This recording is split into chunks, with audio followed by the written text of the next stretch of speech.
Recently, Donald Trump tweeted something he shouldn't. That's the beginning of about half a dozen stories a day. But this was about James Comey. Now remember, this is the guy that he fired because he was investigating him, head of the FBI, looking into Russian connections with Donald Trump. He fires him, says I fired him because of the Russia connections to Lester Holt on NBC. It's an incredibly stupid thing to say, opens him up to obstruction of justice charges. Well, not satisfied with that, he sends this tweet which opens him up to witness tampering plus other problems. He says, James Comey better hope that there are no tapes, in quotes, of our conversations before he starts leaking to the press. Now, first of all, James Comey could testify and has been asked to testify about your connections to Russia in that active investigation. So you might not want to say that publicly. That could be legally problematic. Second of all, what? You've got tapes? Now, if you don't have the tapes, why are you bluffing and saying outrageous, weird things? That's only going to get you in trouble. If you do have the tapes, boy, they're going to get you in much worse trouble. Oh my God. So is Trump really, again, I'm sorry to repeat it, but it's true, this stupid that he would tape his conversations in the White House that have to be riddled with 1,000 different problems? Oh, please tell me he taped them, please, please. And it turns out, well, when you look into it, and the Washington Post did, he has a long history of taping his conversations. Yes. Okay. Now, when they asked Sean Spicer, by the way, hey, does he have tapes? Spicer said the president has nothing further to add on that. And he said it 3 times.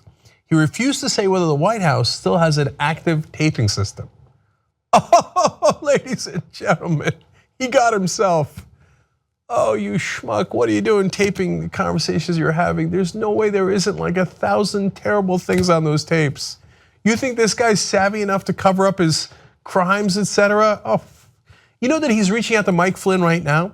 And they have to keep telling him, sir, Mike Flynn is part of the Russian investigation. They're looking into his illegal activities. You cannot call one of those witnesses. You can't call Mike Flynn. He's like, why not? I'm the president. Mike Flynn's a good friend of mine. I just want to talk to him. Why can't I call him? They're like, no, you can't call Mike Flynn.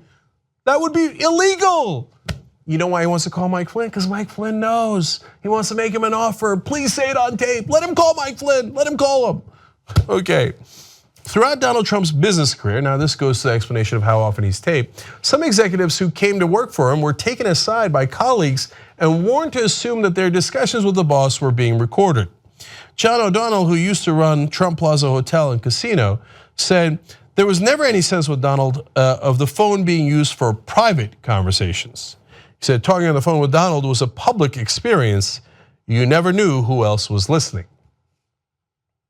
Oh, all the Trump tapes. And then when they get rid of them, because you know the knucklehead said something stupid on the tapes, then that's going to be a different crime. Almost exactly like what Richard Nixon did. There's some chance he doesn't know who Richard Nixon is. No, look, of course he knows Nixon. I say of course, I don't know if he knows anything, right? But does he know that Watergate became a huge issue because of the tapes and that you shouldn't do the tapes because it'll only get you in further trouble? He doesn't know who the leader of North Korea is. He didn't know healthcare was complicated. He doesn't know anything. So the schmuck probably taped inside the Oval Office and then said it publicly. God, oh my God. This is where his stupidity helps us. Anyway, more background. Trump's fascination with recording his conversations reaches back to the early years of his real estate career when he installed in his 26-story office in Trump Tower a system for surreptitiously tape recording business meetings, according to an eyewitness account in Harry Hurt's 1993 biography, Lost Tycoon. And BuzzFeed News reports that last year that Trump listened in on calls made by his staff at his Mar-a-Lago estate in Florida. So he's been taping for a long, long time. Then during the campaign, he was having a conversation with the Washington Post, and here's what happened. Donald Trump says, by the way, you don't mind that I'm taping this conversation, Washington Post. No, we're taping it as well, that's fine. Trump, okay, good. And so we're all on this because I'm taping it also. He's been doing it forever. You think you could teach this old dog new tricks? He's been taping inside the White House. Oh, can't wait.